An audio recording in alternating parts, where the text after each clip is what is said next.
राधे राधे महाराज जी। महाराज जी, क्या एक हाथी को खिलाने का पुण्य और 1 लाख चींटियों को खिलाने का पुण्य, क्योंकि हाथी की खुराक बहुत होती है, चींटियों की संख्या बहुत होती है, होना खिलाना भावना सेवा में। अगर हाथी में भी भगवान देख के पवारे और चींटी में भी भगवान देख के पवारे तो एक चींटी और एक हाथी के पवाने का बराबर पुण्य मिलेगा। और भगवान नहीं देख के हाथी देख रहे हो, चींटी देख रहे हो, तो भेद तो हो ही जाएगा। कोई पुण्य में फिर बेवकूफी थोड़ी है। चींटी तो एक दाना से तृप्त हो जाएगी, उसके लिए 1 कुंतल भोजन चाहिए। दोनों में भगवान देखकर यदि दे रहे हो कि हाथी में भी वही भगवान है और चींटी में वही भगवान, तो पुण्य बराबर। और हाथी को हाथी देखकर चींटी को चींटी देख के तो पुण्य में घाटा। हाथी के पवाने का हाथी का फल मिलेगा और चींटी के पवाने के चींटी का फल मिलेगा। बात समझ में आ रही है? निर्णायक चतुर है।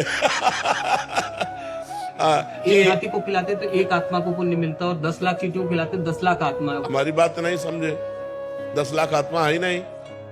10 लाख घड़े रखे हैं और एक सूर्य का प्रतिबिंब पड़ रहा है, तो 10 लाख सूर्य हो गए क्या? तो 10 लाख आत्मा है नहीं, आत्मा तो एक है और सब में प्रकाशित है। चूंकि हम अज्ञान में है ना, इसलिए समझ नहीं पाते। हमने जो पहला शब्द कहा, जो भगवान हाथी में है वही चींटी में है, अगर ये भावना करके हम पाते हैं तो बराबर फल मिलेगा, क्योंकि वही आत्मा है। आत्मा 10-20 नहीं है, आत्मा 10 लाख नहीं है, आत्मा एक है। देखो, अब आपसे कहें कि ये 5-7 बिजली है, आप हमको क्या कहोगे? खैला यंत्र के कारण उसका प्रभाव अलग अलग है।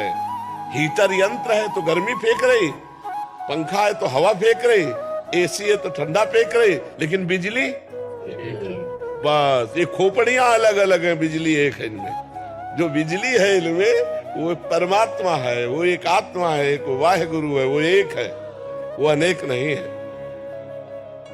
बहुत अच्छे से समझ लीजिए, अगर हम भगवत भाव से किसी को पवाते हैं तो चाहे चींटी को पवाएं चाहे हाथी को पवाएं, हमें बराबर लाभ मिलेगा। और चींटी को चींटी मान करके और हाथी को हाथी मान करके, तो फिर एक हाथी पवाओ और 2-4 अरब चींटी पवाओ, तो शायद समानता की बात जो सोची जाए। क्योंकि परिणाम है ना, वो 1 कुंतल में छकेगा और 1 किलो में लाखों हो जाएंगी, नहीं हो जाएंगी। और अगर एक चींटी में आत्म तत्व भगवान को देखकर, एक हाथी में देख के, तो बराबर फल मिलेगा। वो तुम देख के क्या पाते हो, तुम्हारा विषय है। समझ गए?